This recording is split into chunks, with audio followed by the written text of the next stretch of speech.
ലോകത്തിന്റെ താളം ക്രമമാകെ മാറി. ഇവിടെ ഇരുന്ന് നമ്മൾ അഫ്ഗാനിസ്ഥാനെ സംബന്ധിച്ച് പറയുന്നത് പോലെയോ അമേരിക്കയിൽ പുതിയ പ്രസിഡന്റ് വന്നിട്ടുണ്ടായ മാറ്റങ്ങളെ കുറിച്ച് പറയുന്നത് പോലെയോ ഒന്നുമല്ല. ഈ ഒരു വിഷയത്തിന്റെ ഗൗരവം നാം ഓരോരുത്തരും നിത്യജീവിതത്തിൽ ഓരോ നിമിഷത്തിലും അനുഭവിക്കുകയാണ്.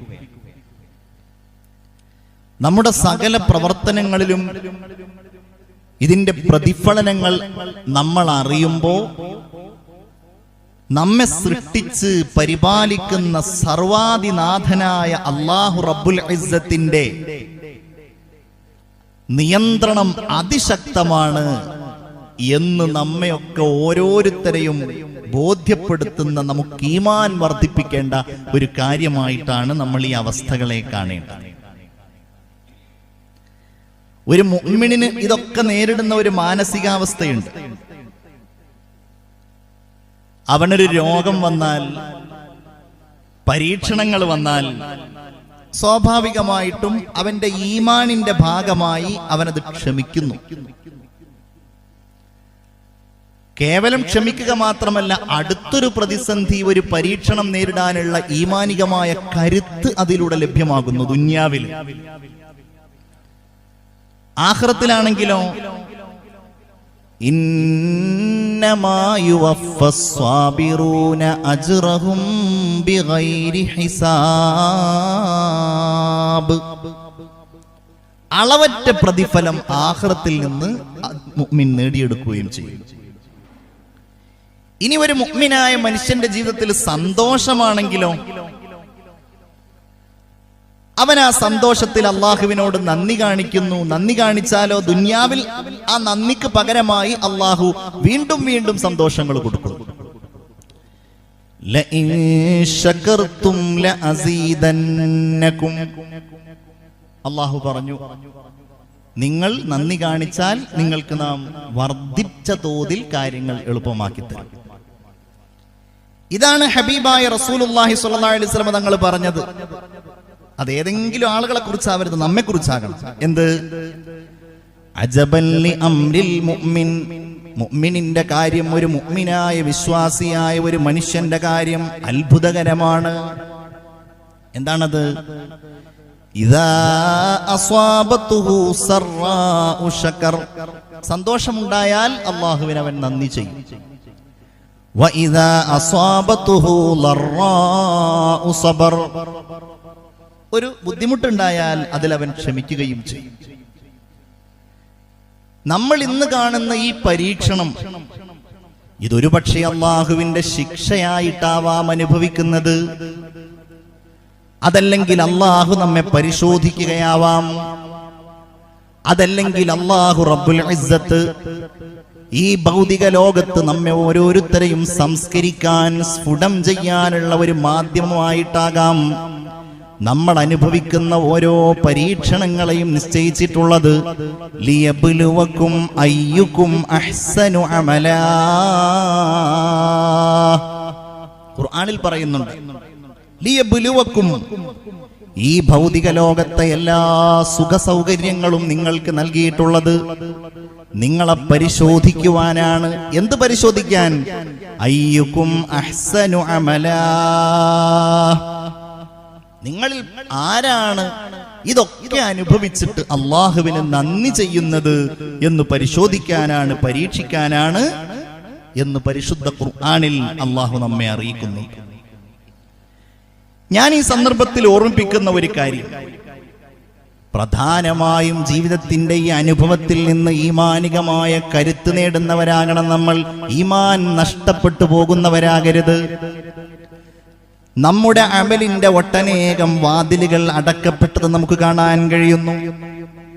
എല്ലാ വർഷവും നമുക്കിടയിൽ നിന്ന് എത്രയോ പേർ ഹജ്ജിന് പോകാറുണ്ട്, ഉംറക്ക് പോകാറുണ്ട്.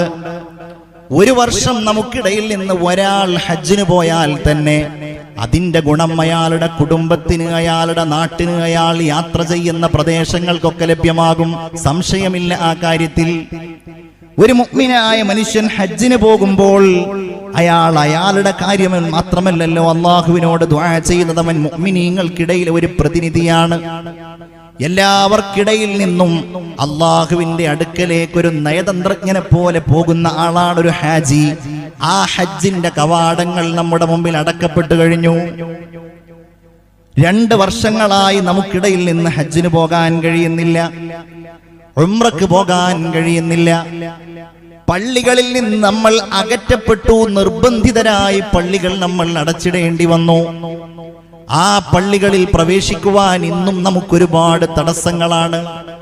മുമ്പ് അടുത്തടുത്തടുത്ത് നിന്ന് നിസ്കാരം നിർവഹിച്ചിരുന്ന നമുക്ക് അകന്നുപോലും നിൽക്കാൻ കഴിയാത്ത ഒരു ദുരവസ്ഥയിലാണ് നമ്മൾ ഓരോരുത്തരും മുന്നോട്ട് പോയിക്കൊണ്ടിരിക്കുന്നത്.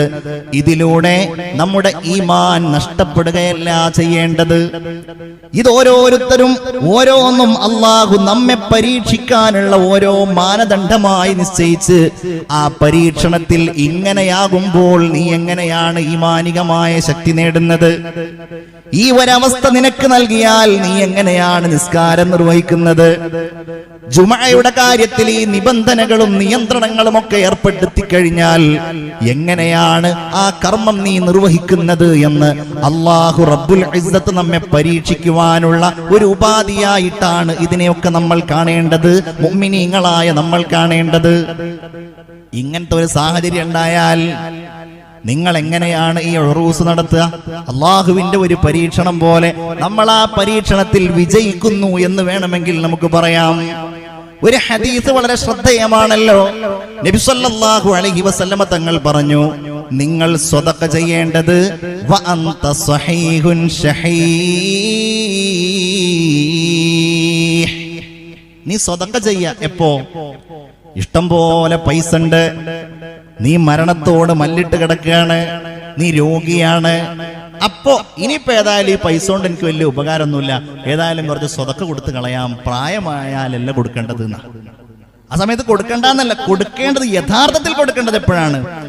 വഅന്ത സ്വഹീഹുൻ, നീ നല്ല ആരോഗ്യമുണ്ടാകുന്ന സമയത്താണ്, നിനക്ക് നല്ല ആരോഗ്യമുള്ള സമയത്താണ്, എന്തും ചെയ്യാൻ നിന്റെ മനസ്സ് ചിന്തിക്കുന്നിടത്തേക്ക് നിന്റെ ശരീരമെത്തുന്ന നിനക്ക് ആരോഗ്യമുണ്ടാകുന്ന സമയത്താണ് നീ നിന്റെ അധ്വാനിച്ചുണ്ടാക്കിയ ധനത്തിൽ നിന്ന് സ്വതക്ക ചെയ്യേണ്ടത്. പിന്നെ എപ്പോഴാണ്? വഅന്ത സ്വഹീഹുൻ ശഹീഹ്, നിനക്ക് മനസ്സിൽ വല്ലാതെ പിശുക്ക് തോന്നുമ്പോഴാണ്. പടച്ചോനെ ഇത് കൊടുത്താൽ തീർന്നു പോകും, അപ്പോഴാണ് നീ എടുത്തു കൊടുക്കേണ്ടത് ഹബീബായ മുഹമ്മദ് മുസ്തഫ. കാരണം അത് രണ്ടും ഭയങ്കര പരീക്ഷണാണ് അള്ളാഹുവിന്റെ. ആരോഗ്യമുള്ള സമയം നല്ല പരീക്ഷണത്തിന്റെ സമയമാണ്, സൗകര്യമുള്ള സമയം അത് അള്ളാഹുവിന്റെ പരീക്ഷണത്തിന്റെ വലിയൊരു സമയമാണ്. എങ്ങനെ? ഇങ്ങനത്തെ ഒരവസ്ഥ നിനക്ക് വന്നാൽ എങ്ങനെയാണ് നീ അള്ളാഹുവിന് വഴിപ്പെടുന്നത് എന്നതാണ് നമ്മെ സൃഷ്ടിച്ച് പരിപാലിക്കുന്ന റബ്ബ് നോക്കിക്കൊണ്ടിരിക്കുന്നത്. ഏതായാലും ഒരു കാര്യമാണ് രണ്ടാമതായിട്ട് എനിക്ക് സൂചിപ്പിക്കുവാനുള്ളത്, അത് മറ്റൊന്നുമല്ല, ഈ വിഷയത്തിൽ നമ്മെ സംബന്ധിച്ചിടത്തോളം ഒരു നിരാശയുടെ പ്രശ്നമേ ഉണ്ടാകാൻ പാടില്ല. നിരാശപ്പെടാം, ഇനിയിപ്പോ ഇങ്ങനെയൊക്കെ തന്നെ ആയിരിക്കും, അതല്ലെങ്കിൽ തൽക്കാലം ഒരു അഡ്ജസ്റ്റ്മെന്റിൽ അങ്ങനെ, അതൊക്കെ ഒരു നിരാശയുടെ ഭാഗമാണ്. മഹാന്മാരായ പണ്ഡിതന്മാർ ചൂണ്ടിക്കാണിക്കുന്നത് കാണാൻ കഴിയും, അള്ളാഹുവിൽ നിന്ന് ആശ മുറിയുക, അതല്ലെങ്കിൽ നിരാശരാവുക എന്ന് പറയുന്നത് വൻ പാപങ്ങളിൽപ്പെട്ട കാര്യമാകുന്നു എന്ന് നമ്മളാരും സാധാരണ അത് എണ്ണാറില്ല. എന്തുകൊണ്ട്? ഒരാള് ഇനി എനിക്കിതിൽ നിന്ന് യാതൊരു മോചനം ഉണ്ടാവില്ല, എന്റെ കാര്യം തീർന്നു, ഇനി പടച്ചോനും എന്നെ സംബന്ധിച്ച് ഇങ്ങനെ ഒരു നല്ല കാര്യത്തിന് വിചാരിക്കൂല, ആ രീതിയിലൊക്കെ ഇങ്ങനെ ചിന്ത കാട് കയറി പോവുമല്ലോ. അപ്പൊ നമ്മളിപ്പോഴുള്ള ഈ അവസ്ഥയിൽ ഇനിയിപ്പോ പടച്ചോനത് ഇങ്ങനെയൊക്കെ അങ്ങോട്ട് ഒപ്പിക്കായിരിക്കും ഉണ്ടാവുക. ഈ രീതിയിലുള്ള വർത്തമാനങ്ങളോ സംസാരങ്ങളോ നിരാശയുടെ ഭാഗമായിട്ടുണ്ടാകുന്നത് വലിയ പാപമാണ് എന്ന് മഹാന്മാര് ചൂണ്ടിക്കാണിക്കുന്നുണ്ട്. എന്തേ കാര്യം? ആ വ്യക്തി അള്ളാഹുവിന്റെ കഴിവുകളെ, അള്ളാഹുവിന്റെ സിഫാത്തുകളെ വ്യംഗ്യമായി നിഷേധിക്കുന്ന ആളാണ്. ഖാദിറായ അള്ളാഹു, എല്ലാം കഴിയുന്നവനായ അള്ളാഹു. നിരാശനാകുന്ന ഒരാള് അള്ളാഹുവിന്റെ ആ ഖുദ്റത്തിൽ പൂർണ്ണമായി വിശ്വാസമർപ്പിക്കുന്നില്ല. അല്ലാഹു തആല റഹ്മാനാണ്. അല്ലാഹു എല്ലാവർക്കും അവന്റെ ഔദാര്യം കൊണ്ട് കാരുണ്യം കൊണ്ട് നൽകുന്നവനാണ്. ആ അല്ലാഹുവിന്റെ റഹ്മത്തിൽ നിന്നാണ് അവൻ മോശമായി അവൻ വ്യംഗ്യമായിട്ടാണെങ്കിലും ആശമുറിയുന്നത്.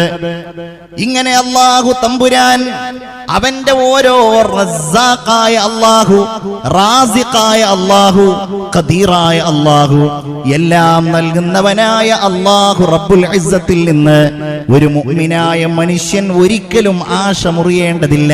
അവൻ ഒരിക്കലും ഈ ഐഹിക ലോകത്തെ ഒരു പ്രതിസന്ധിയിലും അവൻ നിരാശനാകേണ്ടതില്ല. അല്ലാഹു നമുക്കൊക്കെ നല്ല മനക്കരുത്ത് തരട്ടെ. നിങ്ങളൊന്ന് ചിന്തിച്ചു നോക്കിയേ, ഭൗതിക ലോകത്തിന്റെ ഒരു ക്രമം തന്നെ അല്ലാഹു ഒരു മുഅ്മിനായ മനുഷ്യൻ ചിന്തിക്കുമ്പോൾ ഒക്കെ പ്രതീക്ഷയായിട്ടാണ് കാണുന്നത്. വല്ലൈലി ഇദാ അസ്അസ്, രാത്രി, ആ രാത്രി ഇങ്ങനെ പതുക്കെ ഉൾവലിയുകയാണ്.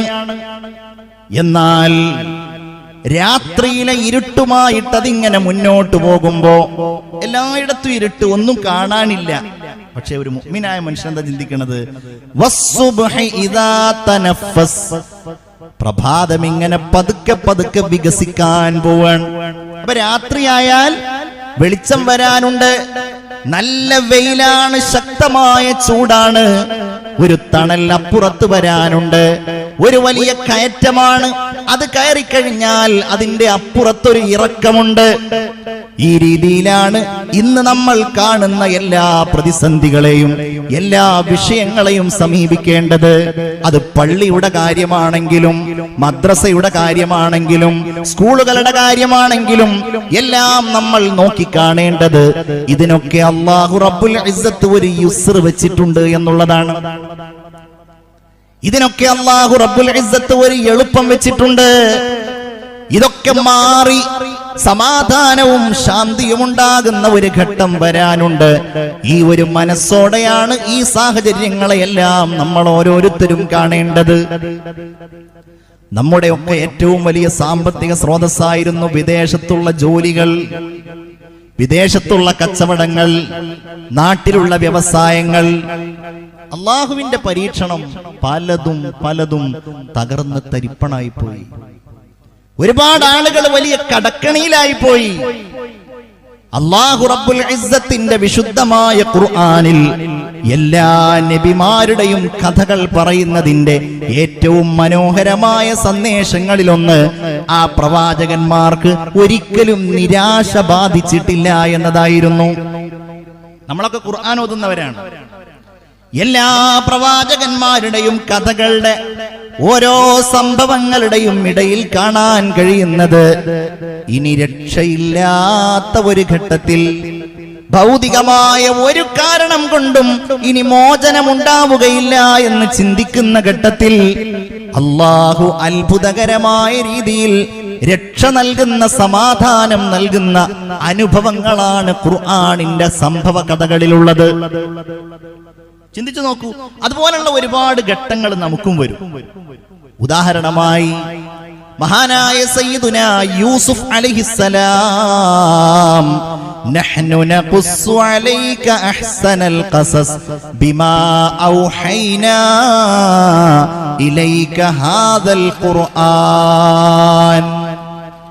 ഖുർആനിൽ അല്ലാഹു പറയാണ്, നബിയെ നിങ്ങൾക്ക് കഥകളിൽ വെച്ച് ഏറ്റവും നല്ല കഥ ഇതാ ഞാൻ പറഞ്ഞു തരുന്നു. അഹ്സനുൽ ഖസസ് എന്നാണ് യൂസുഫ് നബിയുടെ കഥയിൽ പറയുന്നത്. എന്തുകൊണ്ടാണ് യൂസുഫ് നബി അലൈഹിസ്സലാമിന്റെ കഥക്ക് അഹ്സനുൽ ഖസസ് എന്ന് പറയുന്നത്? യൂസുഫ് നബിയുടെ കഥയുടെ ഓരോ ഘട്ടത്തിലും ഇനി അല്ലാഹുവിന്റെ അടുക്കൽ നിന്നുള്ള സഹായമല്ലാതെ മറ്റൊന്നുമില്ല എന്ന് ഉറപ്പിക്കുന്ന ഘട്ടമാണ്. ഏതുപോലെ ചെറിയ ബാലനായ യൂസുഫ് നബിയെ പിതാവിൽ നിന്ന് വഞ്ചനയിലൂടെ അത് അടർത്തിയെടുത്തിട്ട് സഹോദരന്മാർ കൊണ്ടുപോയി കിണറ്റിലേക്ക് വലിച്ചെറിയുകയാണ്. എന്താണ്ടായത്? യൂസുഫ് നബി അലൈഹിസ്സലാം വിളിക്കുന്നുണ്ട് അല്ലാഹുവിനെ, യാ ഹയ്യു യാ ഖയ്യൂം. യാക്കൂബ് നബി അലൈഹിസ്സലാമിൽ നിന്ന് കേട്ട് മനസ്സിലാക്കിയ ആ അല്ലാഹുവിനോടുള്ള ആ വിളിയാളം യൂസുഫ് നബി അലൈഹിസ്സലാം വിളിച്ചപ്പോ മഹാനായ ജിബ്രീൽ അലൈഹിസ്സലാം പറയുന്നുണ്ട്, താങ്കൾ ആ വിളി എന്നെ വിളിക്കുമ്പോൾ ഞാൻ അർശിന്റെ മുകളിലായിരുന്നു. ആ വിളി താങ്കൾ എന്നെ വിളിച്ചപ്പോഴേക്ക് ഞാൻ കിണറിൽ അങ്ങ് എത്തുന്നതിന്റെ മുമ്പ് ഞാൻ കിണറിലേക്ക് എത്തിയെന്ന് മഹാനായ സയ്യിദുനാ ജിബ്രീൽ. മനസ്സിലായില്ല? ജിബ്രീൽ അലൈഹിസ്സലാം അർശിന്റെ മുകളിലാണ്. യൂസുഫ് നബി അലൈഹിസ്സലാമിനെ കിണറ്റിലേക്ക് വലിച്ചെറിയുമ്പോ യൂസുഫ് നബി യാ ഹയ്യു യാ ഖയ്യൂം എന്ന് വിളിച്ചപ്പോ ജിബ്രീൽ അലൈഹിസ്സലാം യൂസുഫ് നബി കിണറ്റിലെത്തുന്നതിന് മുമ്പ് താഴേക്ക് എത്തിപ്പോയി. യൂസുഫ് നബി അലൈഹിസ്സലാമിനെ കിണറിൽ നിന്ന് രക്ഷപ്പെടുത്തി. ഇത് മാത്രാണോ? وجاءت سيارة فأرسلوا واردهم فأدلى دلوه. സാധാരണ ആ കിണറിന്റെ സമീപത്തുകൂടെ കച്ചവടക്കാർ യാത്ര ചെയ്യാറില്ല. എന്നാൽ അന്ന് ഒരു കച്ചവട സംഘം അങ്ങോട്ട് വന്നു. അവർ വന്നുവെന്നു മാത്രമല്ല, അവരിൽപ്പെട്ട വെള്ളമെടുക്കാൻ വേണ്ടി ആ കിണറിന്റെ സമീപത്തേക്ക് വന്നു. ആ കിണറ്റിലേക്ക് അയാൾ തന്റെ ബക്കറ്റിനെ താഴ്ത്തിയപ്പോൾ യൂസുഫ് നബി അലൈഹി ഇസ്ലാമിന്റെ രണ്ടാമത്തെ രക്ഷ എന്താണ്? ആ ബക്കറ്റിൽ യൂസുഫ് നബി അലൈഹി ഇസ്ലാം കയറിയിരിക്കുന്നു. ഖാല യാ ബുശ്റാ ഹാദാ ഗുലാം. അയാൾ വിളിച്ചു പറയുന്നു, ആനന്ദമേ, ഇതാ ഈ ബക്കറ്റിൽ ഇതാ ഒരു ബാലൻ, ഇതാ ഒരു സുന്ദരനായ ബാലൻ. അവരോടി വന്നു. യൂസുഫ് നബി അലൈഹിസ്സലാമിന്റെ സഹോദരന്മാർ എന്താണ് സഹോദരന് പറ്റിയത് എന്നറിയാൻ അവിടെയുണ്ട്. അവർ യൂസുഫ് നബിയെ ഒരു ചരക്കാക്കി, ഒരു കച്ചവട വസ്തുവാക്കി രഹസ്യമാക്കി വെച്ചു. അങ്ങനെ അവർ യൂസുഫ് നബി അലൈഹിസ്സലാമിനെ കച്ചവടം ചെയ്യുന്നു. വല്ലാഹു അലീമും ബിമാ യഅമലൂൻ. ആ കിണറിന്റെ ഏകാന്തതയിൽ ആരും അറിയാതെ ലോകത്തോട് വിട പറഞ്ഞു പോകേണ്ട പ്രവാചകനായ യൂസുഫ് നബി അലൈഹിസ്സലാമിനെ അല്ലാഹു റബ്ബുൽ ഇസ്സത്ത് ആ കിണറിൽ നിന്ന് ഒരു സംഘത്തിന്റെ കയ്യിലേൽപ്പിച്ച് രക്ഷപ്പെടുത്തുകയാണ്. പിന്നെ ഞാൻ പറയേണ്ടതില്ല. ഇങ്ങനെ പിന്നെ അവിടെ പോകുന്നു, ഈജിപ്തിലെത്തുന്നു. ഈജിപ്തിൽ ബഹുമാനപ്പെട്ടവർക്ക് ഈമാനികമായ ഒരു പരീക്ഷണം നേരിടേണ്ടി വന്നു. അതെന്താണ്? തനിക്കഭയം നൽകിയിരുന്ന അസീസ് രാജാവിന്റെ ഭാര്യയായ സുലൈഖ യൂസുഫ് അലൈഹിസ്സലാമിൽ അനുരുക്തനായി വാതിൽ കൊട്ടിയടച്ചു. വാതിൽ കുറ്റിയിട്ട് യൂസുഫും സുലൈഖയും മാത്രം.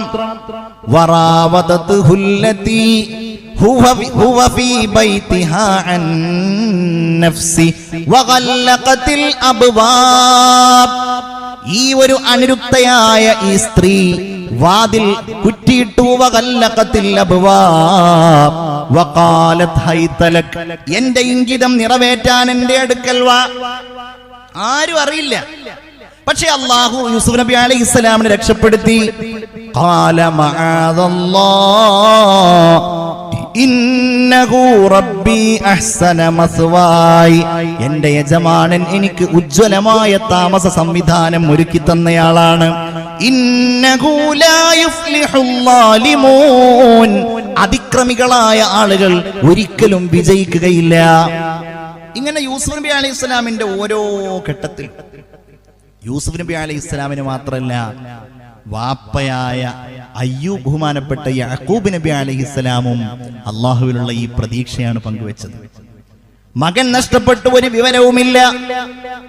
തന്റെ മക്കൾ തന്നോട് വഞ്ചന കാണിച്ചോ എന്ന് യാക്കൂബ് നബി അലൈഹിസ്സലാം സംശയിക്കുന്നു. പക്ഷേ മകന്റെ വിവരമൊന്നുമില്ല. കണ്ണീരൊഴുക്കി കണ്ണുകൾ നിറഞ്ഞു.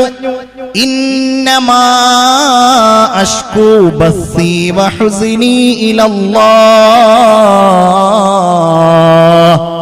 എന്റെ സങ്കടവും എന്റെ വ്യസനവും ഞാൻ അള്ളാഹുവിന്റെ മുമ്പിൽ മാത്രമാണ് വേവലാതിയായി പറയുന്നത്. ഒരിക്കൽ അദ്ദേഹം പ്രഖ്യാപിക്കുന്നുണ്ട്, എന്റെ പ്രിയപ്പെട്ട സുഹൃത്തുക്കളെ, ജീവിതത്തിൽ ഇനി ഒരു രക്ഷയുമില്ല എന്ന് കാണുമ്പോ, നിരാശയോടെ നമ്മുടെ കണ്ണുകൾ തളർന്നു പോകുമ്പോ, മനസ്സ് വല്ലാതെ പതറിപ്പോകുമ്പോ, മഹാനായ യാക്കൂബ് നബി അലൈഹിസ്സലാം മുഴക്കിയ ആ മന്ത്രം നമ്മുടെ ഹൃദയത്തിൽ ഉണ്ടായി വരേണ്ടതുണ്ട്. ഫല്ലാഹു ഖൈറുൻ ഹാഫിളാ വഹുവ അർഹമുർ റാഹിമീൻ. ഏറ്റവും ഉത്തമനായ സംരക്ഷകൻ അല്ലാഹുവാണ്.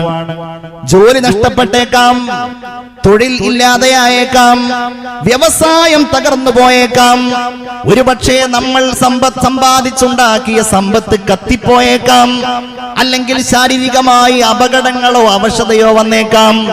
അല്ലാഹു റബ്ബുൽ ഇസ്സത്തിൽ ഉറച്ചു വിശ്വസിക്കുന്ന ഒരാൾ നിരാശനാകുന്നില്ല.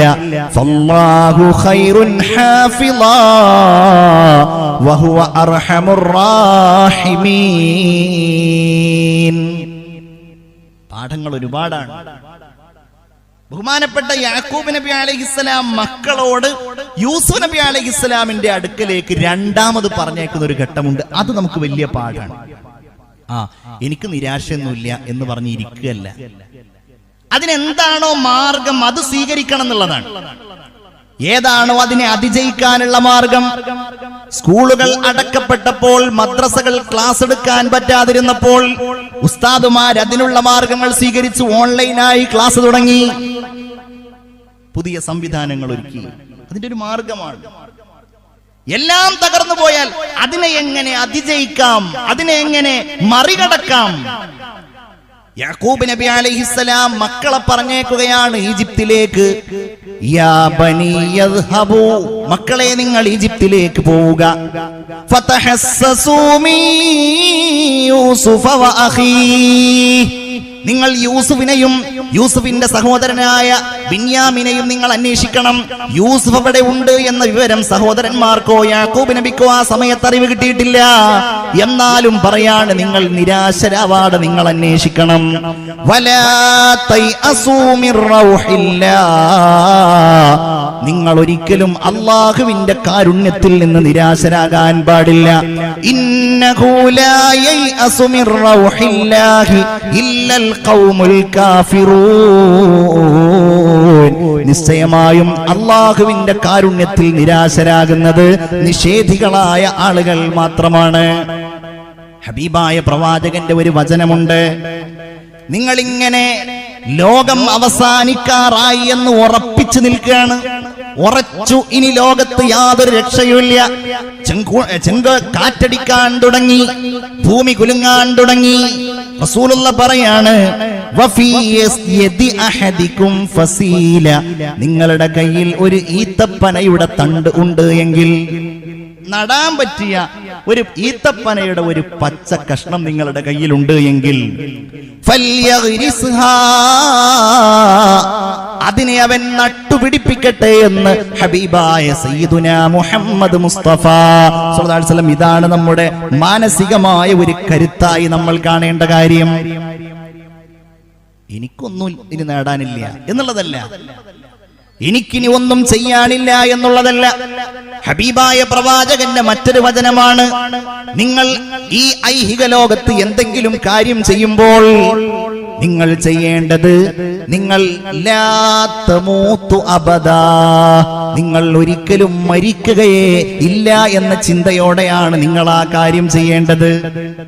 ഒരു വീട് പണിയാണെന്നുണ്ടെങ്കിൽ, എനിക്കിപ്പോ 50 വയസ്സായി, ഇനിയിപ്പോ എത്ര ഉണ്ടാവുക, അല്ലെങ്കിൽ ഞാൻ എപ്പോഴാ മരിക്കുക എന്നറിയില്ല, അതുകൊണ്ട് എന്തിനാ ഇങ്ങനത്തെ ഒരു വീട്? അങ്ങനെയല്ല, നിങ്ങൾ അത് ചെയ്യുമ്പോൾ നല്ല ഉറപ്പിൽ ചെയ്യണം. നീ ഈ ലോകത്ത് നിന്നും മരിക്കാനേ പോകുന്നില്ല.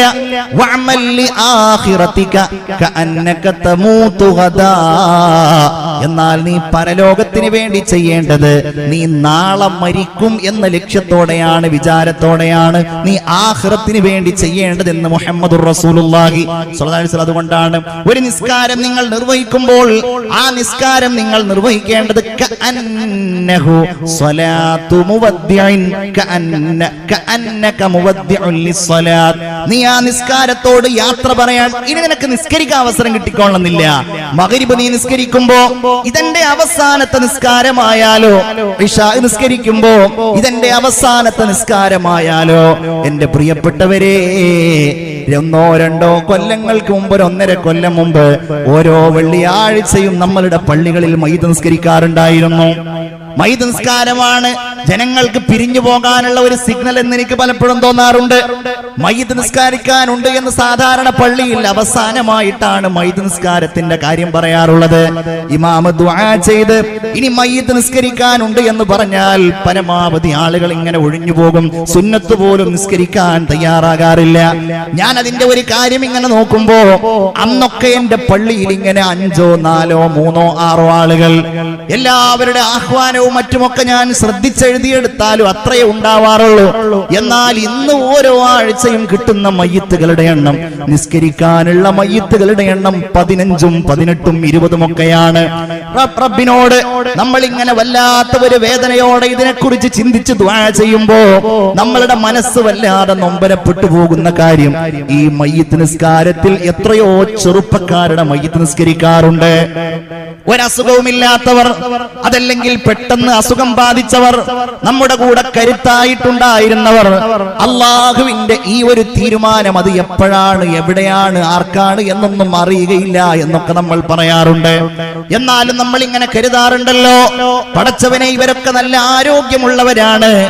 അള്ളാഹുവിന്റെ പരീക്ഷണമായി നമുക്കിടയിൽ പലർക്കും കോവിഡ് വന്നപ്പോ 38 വയസ്സുള്ളവർ, 48 വയസ്സുള്ളവർ അള്ളാഹുവിന്റെ വിളിക്കുത്തരം നൽകി പോകുന്നത് നമ്മൾ കണ്ടു. അതുകൊണ്ടാണ് ഈ സന്ദർഭത്തിൽ അതിനെക്കുറിച്ച് കൂടെ ഞാൻ ഓർമ്മപ്പെടുത്തുന്നത്. ഓരോ നിസ്കാരവും നീ നിർവഹിക്കേണ്ടത് ആ നിസ്കാരം നിന്റെ അവസാനത്തെ നിസ്കാരമായിട്ടാണെന്നാണ് അഷ്റഫുൽ ഖൽഖ് സയ്യിദുനാ മുഹമ്മദുർ റസൂലുള്ളാഹി സ്വല്ലല്ലാഹു അലൈഹി വസല്ലമ തങ്ങൾ പറയുന്നത്. അപ്പൊ യൂസുഫ് നബി അലൈഹിസ്സലാമിന്റെ കഥ, മൂസ അലൈഹിസ്സലാമിന്റെ കഥ, ഞാനതൊന്നും ഇനി വിസ്തരിക്കാൻ ഉദ്ദേശിക്കുന്നില്ല. ബഹുമാനപ്പെട്ട മൂസ അലൈഹിസ്സലാമിന്റെ ഉമ്മ, നമ്മുടെ ഉമ്മമാരുടെയൊക്കെ വലിയ ഒരു രൂപം നമുക്ക് അവരിൽ കാണാൻ കഴിയും. എന്താണ് ഉമ്മയുടെ ആ ഒരു സ്നേഹമുണ്ടല്ലോ, കാരുണ്യമുണ്ടല്ലോ. മൂസ അലൈഹിസ്സലാം അത് അനുഭവിക്കുന്നത് തന്റെ മകനെ ശത്രുക്കളിൽ നിന്ന് രക്ഷിക്കുവാനുള്ള വലിയ ഒരു തത്രപ്പാടിനിടയിലാണ്. എന്തേ കാര്യം? ഫറോവ് ഇങ്ങനെ കൊന്നുകൊണ്ടിരിക്കുകയാണ്. ആൺകുട്ടി പറന്നു എന്നറിഞ്ഞിട്ടുണ്ടെങ്കിൽ ബനൂ ഇസ്രായേലിലെ ആണുങ്ങളെ ഇങ്ങനെ അവൻ കൊന്നുകൊണ്ടേയിരിക്കുന്നു. അപ്പോ ചില ആളുകൾ ചെന്ന് പറഞ്ഞു, നമ്മളെല്ലാ ആൺകുട്ടികളെയും കൊന്നു കളഞ്ഞിട്ടുണ്ടെങ്കിൽ പിന്നെ അവർക്കിടയിൽ തീരെ ആൺകുട്ടികളില്ലാതെയാവും. അപ്പോൾ പറഞ്ഞു, എങ്കിൽ 1 വർഷം നമുക്ക് ആൺകുട്ടികളെ കൊല്ലാം, അടുത്ത വർഷം ആൺകുട്ടികളെ കൊല്ലാതിരിക്കുകയും ചെയ്യാം. കൊല്ലാൻ തയ്യാറാകാത്ത, കൊല്ലാതെ രക്ഷപ്പെട്ട ആൺകുട്ടികളിൽപ്പെട്ട ആളായിരുന്നു ബഹുമാനപ്പെട്ട ഹാറൂൻ അലൈഹിസ്സലാം എന്ന് തഫ്സീറിൽ കാണാൻ കഴിയും. മൂസ അലൈഹിസ്സലാം എല്ലാവരും കുട്ടികളെ കൊല്ലുന്ന ആ വർഷമാണ് ഈ ലോകത്തേക്ക് പിറന്നു വീഴുന്നത്. എന്താ സംഭവിച്ചത്?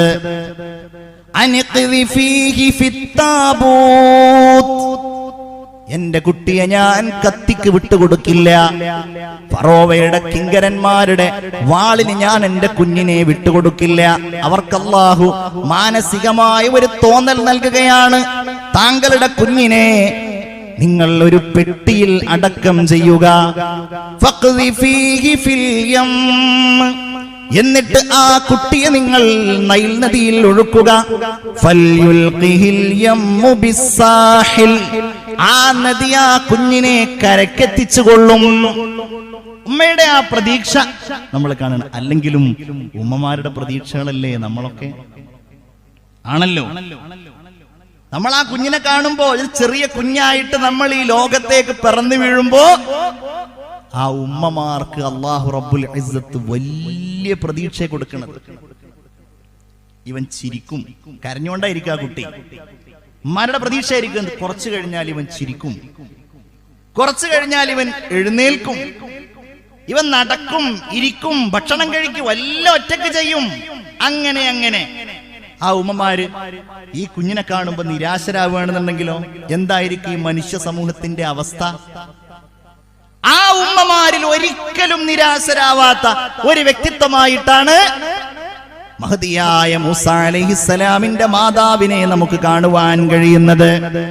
ഇങ്ങനെ ഓരോ ഘട്ടത്തിലും ഞാനത് വിശദീകരിക്കുന്നില്ല, ഒരൊറ്റ കാര്യമേ പറയുന്നുള്ളൂ. അതിൽ ഇബ്രാഹിം നബിയാണെങ്കിലും അയ്യൂബ് നബിയാണെങ്കിലും അല്ലാഹു റബ്ബുൽ ഇസ്സത്ത് ഈ നബിമാരുടെ എല്ലാവരുടെയും കഥകൾ ഇങ്ങനെ വിശദീകരിച്ച് അവരുടെ പേരുകൾ പറഞ്ഞ് ഹബീബായ നബിയോട് പറയുന്ന കാര്യമാണ് ഫബിഹുദാഹു മുഖ്തദി, ഇവരുടെയൊക്കെ മാർഗം നബിയെ അങ്ങ് പിൻപറ്റണം.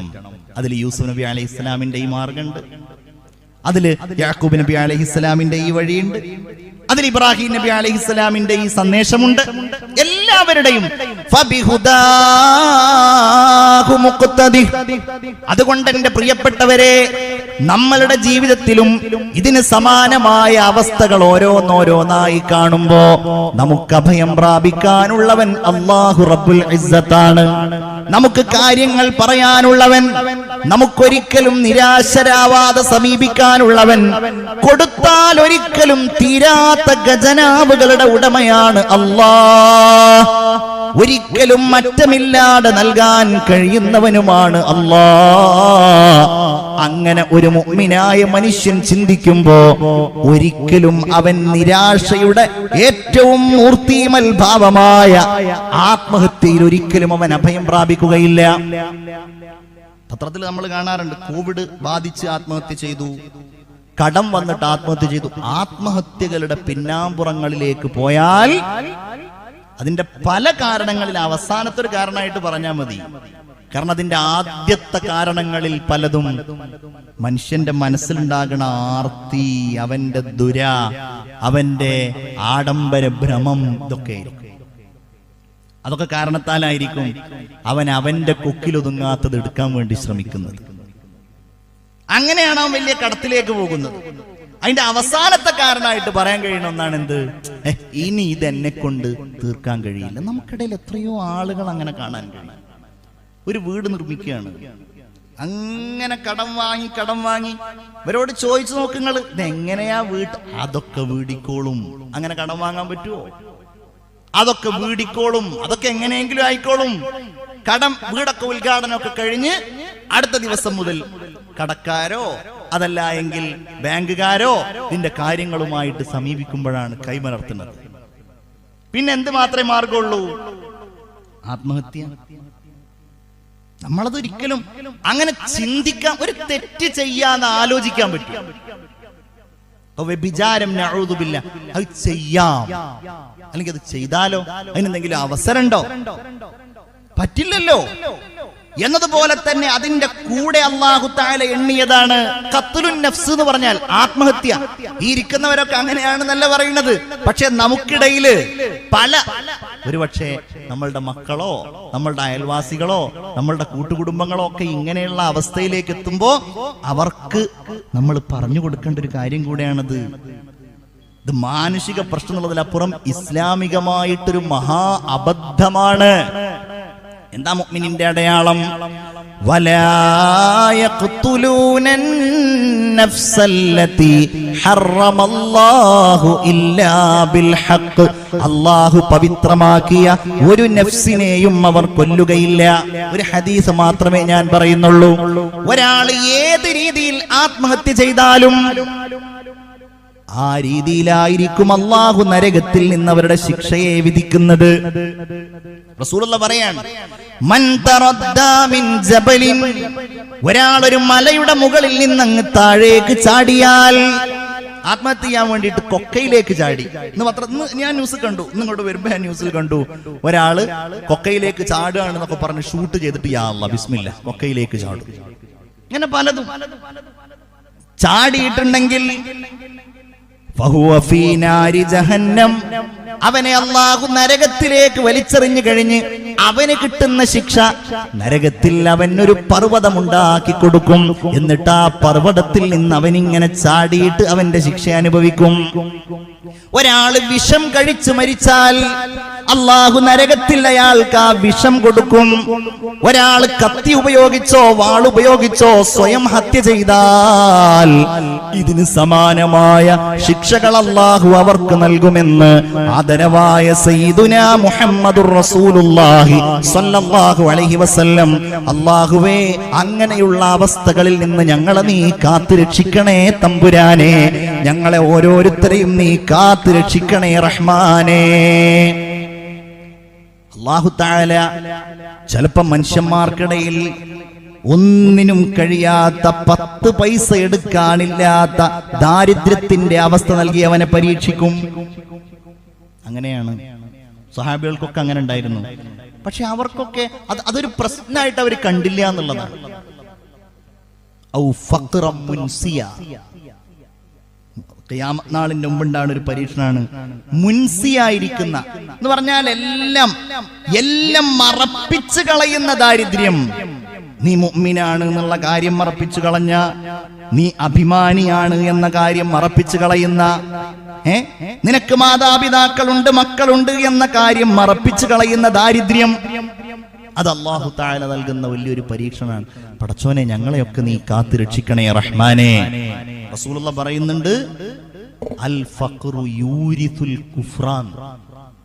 കാരണം ഇതിങ്ങോട്ട് വന്നാല് കടായിട്ടോ ബുദ്ധിമുട്ടായിട്ടോ ജപ്തിയായിട്ടോ എല്ലാ ഭാഗത്തു നിന്നും ഇങ്ങോട്ട് വന്നിട്ടുണ്ടെങ്കിൽ മനുഷ്യന്റെ മനസ്സിന്റെ താളം തെറ്റിപ്പോകും. ഞാൻ പല രോഗികളുടെ കാര്യം ആലോചിക്കുമ്പോൾ അത്ഭുതപ്പെടാറുണ്ട്. രോഗികളിൽപ്പെട്ട ചില ആളുകൾ ഉണ്ടാവും, നമ്മൾ അവരോട് സംസാരിക്കുമ്പോൾ ചില രോഗികൾക്ക് വലിയ മനക്കരുത്തായിരിക്കും, ചില രോഗികൾക്ക് വല്ലാത്ത നിരാശാബോധമായിരിക്കും. അവരുടെ വർത്തമാനങ്ങളിൽ, അവരുടെ സംസാരങ്ങളിൽ ഒക്കെ അതിങ്ങനെ അനുഭവിക്കാൻ കഴിയും. അപ്പൊ രോഗായിട്ട് കാണാൻ പോകുന്ന ഒരാള് വീണ്ടും വർത്തമാനം പറഞ്ഞിട്ട് അവരെ നിരാശപ്പെടുത്തുകയല്ല, അവരെ സമാധാനിപ്പിക്കുക, അവർക്ക് നല്ല വാക്കുകൾ പറഞ്ഞു കൊടുക്കുക. രോഗം, ദാരിദ്ര്യം എന്നൊക്കെ പറഞ്ഞിട്ടുണ്ടെങ്കിൽ റഹ്മാനായ റബ്ബ് പ്രത്യേകിച്ചത് ഈ കാലഘട്ടത്തിൽ നമുക്കിടയിലൊക്കെ വല്ലാതെ അനുഭവിപ്പിക്കുന്ന, നമ്മളെ കാണിപ്പിക്കുന്ന, കാണിച്ചു തരുന്ന പരീക്ഷണങ്ങളാകുന്നു. അവിടെയൊക്കെ നമ്മൾ അങ്ങനെയുള്ള ഘട്ടങ്ങളിൽ നമ്മൾ ആലോചിക്കേണ്ടത് റസൂലുള്ളാഹി സ്വല്ലല്ലാഹു അലൈഹി വസല്ലമ തങ്ങളുടെ സ്വഹാബികളെയാണ്.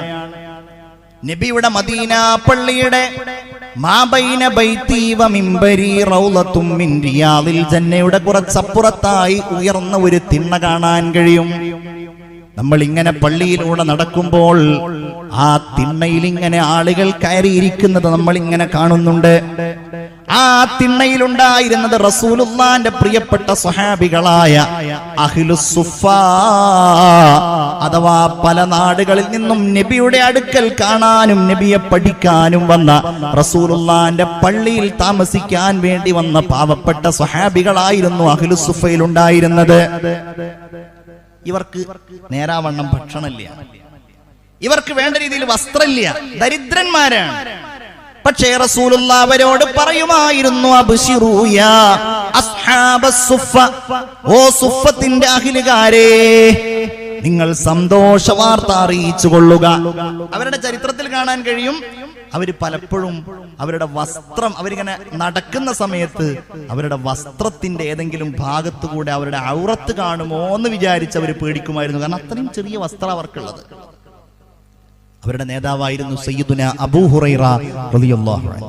മഹാൻ പറയുന്നുണ്ട്, 2, 3, 4 ആഴ്ചകൾ ഭക്ഷണം കിട്ടാതെ ഞാൻ പലപ്പോഴും ബോധരഹിതനായി വീഴും.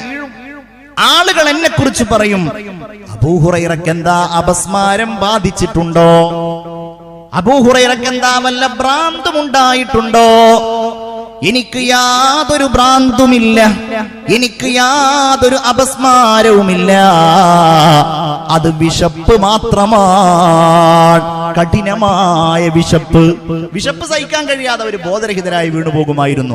അപ്പൊ ഇവരെ നോക്കിക്കൊണ്ട് റസൂലുള്ളാഹി സ്വല്ലല്ലാഹു അലൈഹി വസല്ലമ തങ്ങൾ പറയുകയാണ്, അബ്ശിറൂ യാ അസ്ഹാബസ് സുഫ, സുഫത്തിന്റെ അഹ്ലുകാരെ, നിങ്ങൾ സന്തോഷ വാർത്ത അറിഞ്ഞവരാവുക. ഫമൻ ബഖിയ മിൻ ഉമ്മത്തി അലൻ നഅതില്ലതി അൻതും അലൈ റാളിയൻ ബിമാ ഹുവ ഫീഹി, നിങ്ങൾ ഇപ്പോഴുള്ള ഒരവസ്ഥയിൽ നിങ്ങളുടെ ശേഷം വരുന്ന ആരെങ്കിലും ആയാൽ എന്ന് പറഞ്ഞാൽ നിങ്ങളുടെ പിൻഗാമികളിൽ ആരെങ്കിലും ദരിദ്രരായി ആ ദാരിദ്ര്യത്തിൽ അവർ സംതൃപ്തരാണ്, എനിക്കതൊരു പ്രശ്നമായി തോന്നുന്നില്ല എന്ന ചിന്തകളാണ് അവർക്കുള്ളത് എങ്കിൽ ഫഇന്നഹു മിൻ റുഫഖാഇ യൗമിൽ ഖിയാമ ഖിയാമത്ത് നാളിൽ അല്ലാഹുവിന്റെ റസൂൽ പറയാണ് അവർ എൻ്റെ കൂട്ടുകാരിൽപ്പെട്ട ആളുകളായിരിക്കുമെന്ന് മുഹമ്മദുർ റസൂലുള്ളാഹി സ്വല്ലല്ലാഹു അലൈഹി വസല്ലം. അല്ലാഹുവേ ഞങ്ങളെ നീ ഉൾപ്പെടുത്തണേ തമ്പുരാനെ, ഞങ്ങളെ നീ ഉൾപ്പെടുത്തണേ റഹ്മാനേ. ഇന്ന അത്വലകും ഹുസ്നം ഫിദ്ദുനിയ, ഐഹിക ലോകത്ത് നിങ്ങൾക്കിടയിലെ ഏറ്റവും വലിയ ദുഃഖിതരായ ആളുകൾ നാളെ പരലോകത്ത് അത്വലകും ഫർഹം ഫിൽ ആഖിറ, പരലോകത്ത് അവർക്കായിരിക്കും ഏറ്റവും വലിയ സന്തോഷം എന്ന് നബിയുനാ മുഹമ്മദ് മുസ്തഫ. അല്ലാഹു ആ വിഭാഗത്തിൽ നമ്മളെ ഉൾപ്പെടുത്തട്ടെ. അപ്പൊ ഐഹിക ലോകത്ത് റഹ്മാനായ റബ്ബ് ഏത് രീതിയിൽ പരീക്ഷണങ്ങൾ നൽകിയാലും അതിനെയൊക്കെ അതിജയിക്കുവാനുള്ള ഈമാൻ, നിരാശയില്ലാതെ അതിനെയൊക്കെ മറികടക്കുവാനുള്ള ബോധം, അതാണ് മുഅ്മിനീങ്ങളെ നമുക്ക് ഓരോരുത്തർക്കും ഉണ്ടാകേണ്ടത്. നബി സല്ലല്ലാഹു അലൈഹി വസല്ലം തങ്ങൾക്ക് കുറേ ദിവസം ജിബ്രീൽ അലൈഹിസ്സലാം നബിയുടെ അടുക്കൽ വന്നില്ല. ഒരുപാട് ദിവസം ആളുകൾ ഇങ്ങനെ പറഞ്ഞു പരത്തി, ഇനി ഒരിക്കലും മുഹമ്മദിന്റെ അടുക്കലേക്ക് ജിബ്രീൽ വരില്ല, മുഹമ്മദിന് ഇനി ഒന്നും പുതുതായിട്ട് പറയാനില്ല. അപ്പൊ റസൂലുള്ളാഹിക്ക് ദുഃഖമായി. എന്താണ് സംഭവിച്ചത് എന്നറിയില്ല. അള്ളാഹുവിനോട് ദുആ ചെയ്തു. അതിന് അല്ലാഹു റബ്ബുൽ ഇസ്സത്ത് പറഞ്ഞ മറുപടിയുണ്ട്. നമ്മളുടെയൊക്കെ ജീവിതത്തിൽ ഇങ്ങനെയൊക്കെയുള്ള ഘട്ടങ്ങൾ വരുമ്പോ വേഗം എടുത്ത് ഖുർആൻ ഓതാൻ പറഞ്ഞാൽ മനസ്സിൽ സമാധാനം വരും. ഖുർആന്റെ പേരിന് ഷിഫ എന്നൊരു പേരുണ്ടല്ലോ, ഖുർആൻ ഷിഫയാണല്ലോ. അത് ഇതൊക്കെ ആലോചിക്കുമ്പോഴാണ് നമുക്ക് കിട്ടുന്നത്. വല്ലുഹാ, പ്രഭാതം, ഉച്ചയുടെ മുമ്പുള്ള സമയമാണത്. ഇങ്ങനെ വെളിച്ചങ്ങനെ വീശി വരുന്ന സമയത്ത് തന്നെയാണ് സത്യം. വല്ലൈലി ഇദാ സജാ, ആ രാത്രി, അതിനെയും സത്യം ചെയ്യാണ്. മാ വദ്ദഅക റബ്ബുക വമാ ഖലാ, നബിയെ ഒരിക്കലും അല്ലാഹു അങ്ങയെ കൈവിട്ടിട്ടില്ല, ഒരിക്കലും അല്ലാഹു അങ്ങയോട് കോപിച്ചിട്ടില്ല. നിങ്ങൾ എന്തിനാണ് നിങ്ങൾ ഈ ലോകത്ത് ജീവിക്കുമ്പോ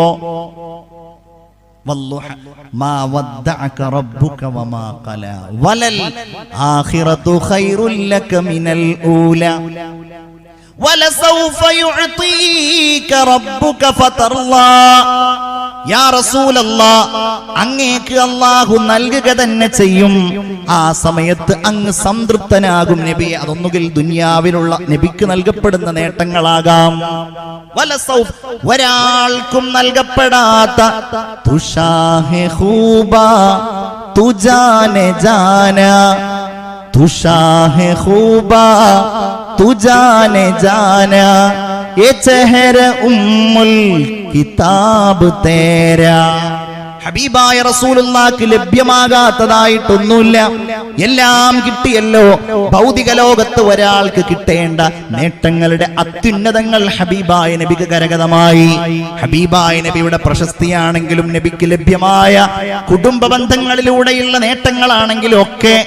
എന്നിട്ട് മുൻപ് അള്ളാഹുവിന്റെ റസൂൽ നേരിട്ട പരീക്ഷണങ്ങളെ, ആ പരീക്ഷണങ്ങളിൽ അള്ളാഹു നബിക്ക് നൽകിയ സഹായങ്ങളെ അള്ളാഹു പറയുകയാണ്.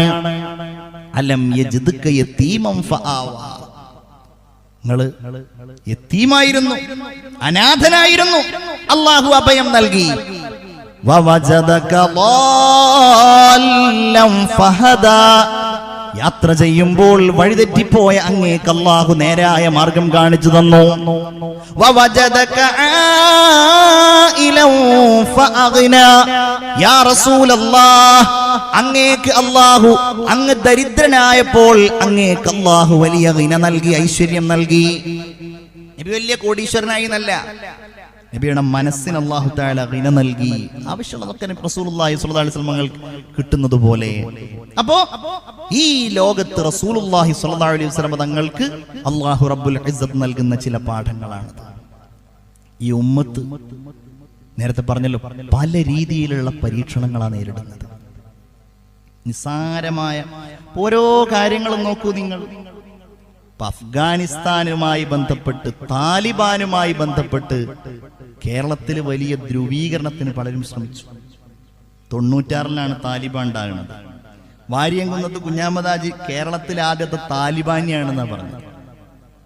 അതൊക്കെ ഇസ്ലാമിനും മുസ്ലിങ്ങൾക്കും എതിരായി ഉപയോഗിക്കാനുള്ള ആയുധമായിട്ട് കാണുകയാണ്. എന്നിട്ട് സമൂഹത്തിലുള്ള ഇതര മതവിശ്വാസികളായ മുസ്ലിങ്ങളല്ലാത്ത ആളുകളുടെയൊക്കെ ഹൃദയത്തിൽ കണ്ടോ താലിബാന്റെ ആളുകൾ, കണ്ടോ അഫ്ഗാനിസ്ഥാനെ പിന്തുണക്കുന്ന ആളുകൾ. ഇതാണ് അവസ്ഥ. അതിന്റെ യാഥാർത്ഥ്യം എന്താണ് എന്ന് പലരും ചിന്തിക്കാൻ തയ്യാറാകാറില്ല. എന്താണ് അഫ്ഗാനിസ്ഥാനിന്റെ ഭൂപ്രകൃതി? എങ്ങനെയാണ് 40-40 കൊല്ലായിട്ട് അഫ്ഗാനികൾ ജീവിക്കുന്നത്? ആരാണ് അവിടെയുള്ള യുദ്ധങ്ങളുടെയൊക്കെ പിന്നിൽ? എങ്ങനെയാണ് അഫ്ഗാനിസ്ഥാനിൽ താലിബാൻ അധികാരത്തിൽ വന്നത്? എന്താണ് അവരുടെ സ്വഭാവം? ഏത് രീതിയിലാണ് അവർ ആ രാജ്യത്ത് ഇടപെടുന്നത്? ഇതൊക്കെ നോക്കിയിട്ട് സത്യസന്ധമായിട്ട് കാര്യങ്ങൾ അവതരിപ്പിച്ച് ഈ സമൂഹത്തെ ഉത്ബോധിപ്പിക്കേണ്ടതിന് പകരം തീവ്രവാദം, ഭീകരവാദം, ഇസ്ലാം, അതിനേക്കാളൊക്കെ ഉപരിയായിട്ട് ഈ രാജ്യത്ത് നടന്നുകൊണ്ടിരിക്കുന്ന കാര്യം എന്താണ്? ഇപ്പൊ കണ്ടോ, 921 കഴിഞ്ഞിട്ട് 100 വർഷം പിന്നീടാണ് 1921 കഴിഞ്ഞിട്ട് 2021 എത്തുമ്പോഴേക്കും എന്താ സംഭവിക്കുന്ന കാര്യം? 921 ആ നടക്കുന്ന മലബാറിൽ നടക്കുന്ന സ്വാതന്ത്ര്യ സമരം അത് മുസ്ലിങ്ങൾ മാത്രം നടത്തിയൊരു കാര്യമായിരുന്നില്ല. മുസ്ലിങ്ങൾ അവിടെ കൂടുതലാണ്. അതിലെല്ലാവരും ഉണ്ടായിട്ടുണ്ട്. വാഗൺ ട്രാജഡി എന്ന് ബ്രിട്ടീഷുകാർ പേരിട്ട് വിളിച്ചിരിക്കുന്ന, ട്രാജഡി എന്ന് പറഞ്ഞാൽ ദുരന്തം, അത് അവര് തന്നെ അങ്ങോട്ട് പേരിട്ടാണ്. അതൊരു ദുരന്തമാണ്, അതൊരു ട്രെയിൻ ദുരന്തം. ഒരു കൊന്നതാണ്. ബ്രിട്ടീഷുകാര് ആളുകളെ വാഗണിലടച്ച്, ഈ ട്രെയിനിലടച്ചിട്ട് കൊന്നതാണ്. ആ വാഗൺ ട്രാജഡി ശുഹദാക്കളുടെ പേരുകളുടെ കൂട്ടത്തില് നായര്, നമ്പൂതിരി, മുസ്ലിങ്ങളല്ലാത്ത എത്ര ആളുകളെ കാണാൻ കഴിയും? ഇതാണ് അവസ്ഥ. വാര്യംകുന്നത്ത് കുഞ്ഞാമദാജി, ആലി മുസ്ലിയാര്, അബൂബക്കർ മുസ്ലിയാര് തുടങ്ങിയ എത്രയോ ആളുകളുണ്ട്. ഉമൈത്താന്റെ അകത്ത് കുഞ്ഞിക്കാദർ, എത്രയോ ആളുകള്. കുറെ ആളുകൾ തൂക്കിലേറ്റപ്പെട്ടു, വെടിവെച്ച് കൊല്ലപ്പെട്ടു. എന്തേ അവരുടെ അതിന്റെ കാരണം എന്തായിരുന്നു നോക്കി. എന്തിനിവർ വെടിവെച്ച് കൊല്ലപ്പെട്ടു? വർഗീയ കലാപമുണ്ടാക്കിയതിനാണോ? ഹിന്ദുക്കളെ കൊന്നതിനാണോ? ഈ നാട്ടില് വേറെ ഏതെങ്കിലും രീതിയിൽ പ്രശ്നം ഉണ്ടാക്കിയതിനാണ്? ഇവനോടൊക്കെ ആവശ്യപ്പെട്ട കാര്യമാണ്. നിങ്ങളെ ഞങ്ങൾ വെറുതെ വിടാം, എന്ത് ചെയ്താൽ മതി? നിങ്ങൾ ഞങ്ങൾക്ക് മാപ്പപേക്ഷ നൽകിയാൽ മതി. അവരാരും തയ്യാറാകാത്തത് കൊണ്ടായിരിക്കും അവരുടെ പാരമ്പര്യം കാത്തു സൂക്ഷിക്കുന്ന ആളുകൾ ഇവരുടെയൊക്കെ പേര് നിഘണ്ടുകളിൽ നിന്ന് വെട്ടിമാറ്റാൻ ശ്രമിക്കുന്നത്. നമ്മൾ നിരാശരാകേണ്ടതില്ല. ഉഹദ് യുദ്ധം കഴിഞ്ഞു ഹബീബായ സയ്യിദുനാ മുഹമ്മദുർ റസൂലുള്ളാഹി സ്വല്ലല്ലാഹു അലൈഹി വസല്ലമ തങ്ങൾക്കും അനുയായികൾക്കും പരാജയമുണ്ടായി. അല്ലാഹു തമ്പുരാൻ അവരെ ആശ്വസിപ്പിച്ചു. വലാ തഹിനു വലാ തഹ്സനു, നിങ്ങൾ ദുർബലരായി പോകരുതേ, നിങ്ങൾ ദുഃഖിക്കുകയും അരുതേ. വ അൻതുമുൽ അഅലൗൻ, നിങ്ങൾ തന്നെയാണ് ഉന്നതന്മാർ. പക്ഷേ ഇൻ കുന്തും മുഅ്മിനീൻ, നിങ്ങൾക്ക് ഈമാൻ ഉണ്ടാകണം. എന്റെ പ്രിയപ്പെട്ടവരെ, ഇതൊക്കെ ഒരു പിറകോട്ടുള്ള പോക്ക്, അത് മുന്നോട്ട് കുതിക്കാനാണെന്നാണ് നമ്മൾ ചിന്തിക്കേണ്ടത്. ഇന്ന് നമ്മൾ ഇങ്ങനെ ഈ ഉറൂസ് നടത്തിയെങ്കിൽ ഇൻഷാ അല്ലാഹ് മുമ്പ് നടത്തിയതിനേക്കാൾ മനോഹരമായി ബഹുമാന്യനായ സഹൽ ഫൈസിയുടെ നേതൃത്വത്തിൽ, ഇവിടെയുള്ള ഭാരവാഹികളുടെ നേതൃത്വത്തിൽ ഇൻഷാ അല്ലാഹ് ഇത് അതിവിപുലമായി അടുത്ത വർഷങ്ങളിൽ കൊണ്ടാടാൻ കഴിയും. ആ പ്രതീക്ഷയാണ് നമുക്ക് വേണ്ടത്. നമ്മൾ കരുത്ത് സമ്പാദിക്കുക.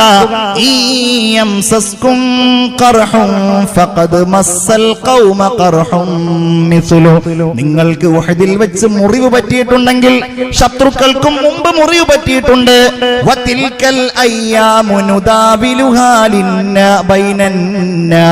ആ ജയപരാജയ ദിനങ്ങളെ ജനങ്ങൾക്കിടയിൽ നാം ഇങ്ങനെ ഊഴമാക്കിക്കൊണ്ടിരിക്കും. ഇന്ന് അവന് രോഗം, നാളെ ഇവന് രോഗം. ഇന്ന് അവന്റെ കുടുംബത്തിൽ ഒരാൾ മരിക്കുന്നു, നാളെ വേറൊരാൾ മരിക്കുന്നു. ദുനിയാവിന്റെ ക്രമം ഇങ്ങനെയാണ്. നമ്മളതിനെ സ്വീകരിക്കുക, നമ്മളതിനെ ഉൾക്കൊള്ളുക. ഇതെന്തിനു വേണ്ടിയാണെന്നറിയുമോ? വലിയഅലമല്ലാഹുല്ലദീന ആമനു, ഈമാനുള്ളവരെ അല്ലാഹു അറിയുന്നതിന് വേണ്ടിയാണ്. വയത്തഖിദ മിൻകും ശുഹദാ, നിങ്ങളിൽ നിന്ന് അല്ലാഹു രക്തസാക്ഷികളെ സ്വീകരിക്കുന്നതിന് വേണ്ടിയാണ്. വല്ലാഹു ലാ യുഹിബ്ബുൽ ളാലിമീൻ വലിയുമഹിസല്ലാഹുല്ലദീന ആമനു വയംഹഖൽ കാഫിരീൻ, മുഅ്മിനീങ്ങളായ ആളുകളെ അല്ലാഹു ശുദ്ധീകരിക്കുന്നതിനും വേണ്ടിയാണ്. എന്റെ പ്രിയപ്പെട്ടവരെ, റസൂലുള്ളാഹി സ്വല്ലല്ലാഹു അലൈഹി വസല്ലമ തങ്ങൾ പരിപൂർണമായും അക്രമത്തിന് വിധേയമാക്കപ്പെട്ട് ഒരു സഹായിയും റസൂലുള്ളാഹിന്റെ കൂടെയില്ലാതെ, ഹബീബായ പ്രവാചകർ സ്വല്ലല്ലാഹു അലൈഹി വസല്ലമ തങ്ങളുടെ കൂടെ ഒരാളുമില്ലാതെ ഹബീബായ റസൂലുള്ളാഹി തങ്ങൾ കഅബ ശരീഫിന്റെ ചുമരിൽ ഇങ്ങനെ ചാരിയിരിക്കുകയാണ്.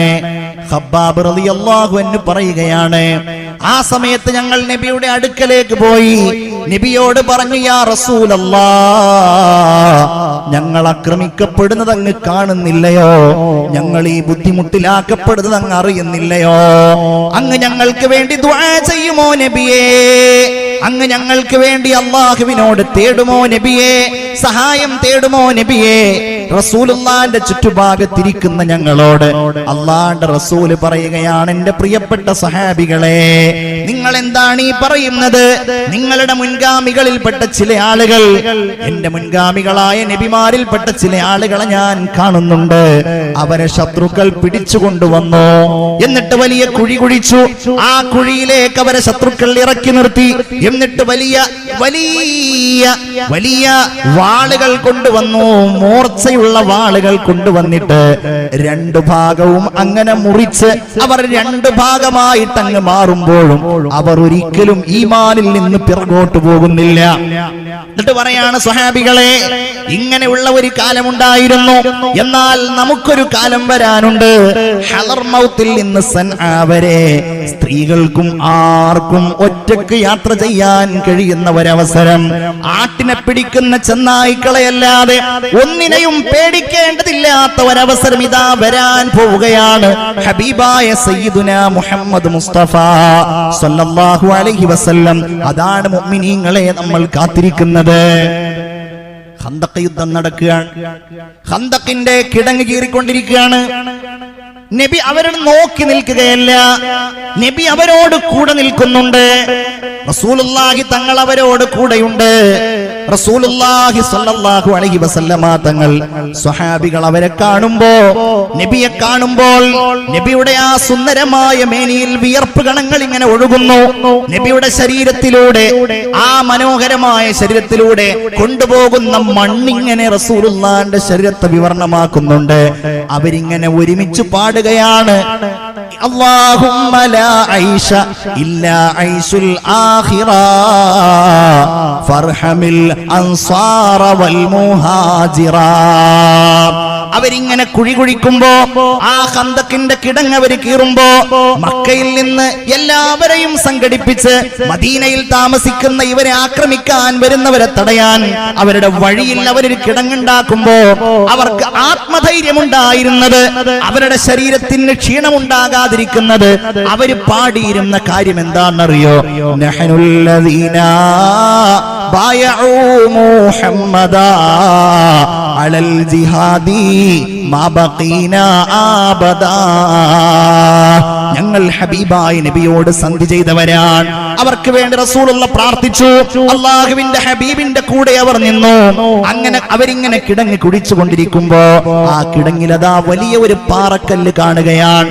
ആ പാറക്കല്ല് കണ്ടപ്പോ അവർ ഒരുപാട് പരിശ്രമിച്ചു, ഇതെങ്ങനെയാണെന്ന് കൊത്തിമുറിക്കുക. എത്രയായിട്ട് അവർക്ക് അതിന് കഴിയുന്നില്ല. അവസാനം റസൂലുള്ളാഹിനെ വിളിച്ചവർ കൊണ്ടുവന്നു. ഹബീബായ നബിയെ സ്വഹാബികൾ നോക്കി നിൽക്കുമ്പോ അവിടുന്ന് ആ പിക്കാസ് എടുത്ത് എടുത്തിട്ട് ആ കല്ലിലേക്ക് അങ്ങ് കൊത്തി ബിസ്മി ചൊല്ലിയിട്ട് ഒരു വലിയ വെളിച്ചം അങ്ങ് പോയി. ബഹുമാനപ്പെട്ട സൽമാനുൽ ഫാരിസി റളിയല്ലാഹു അൻഹുവിനോട് ചോദിച്ചു, ആ വെളിച്ചം നീ കണ്ടോ? ആ വെളിച്ചത്തിൽ അല്ലാഹു തആല കിസ്റയുടെ കോട്ടക്കൊത്തളങ്ങൾ എനിക്ക് മുഴുവനതാ കാണിച്ചു തന്നിരിക്കുന്നു.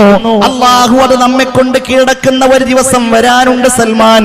രണ്ടാമത്തെ ആ കല്ലിലേക്ക് വീണ്ടും അങ്ങ് കൊത്തിയപ്പോ വീണ്ടും ഒരു വെളിച്ചം കാണുന്നു.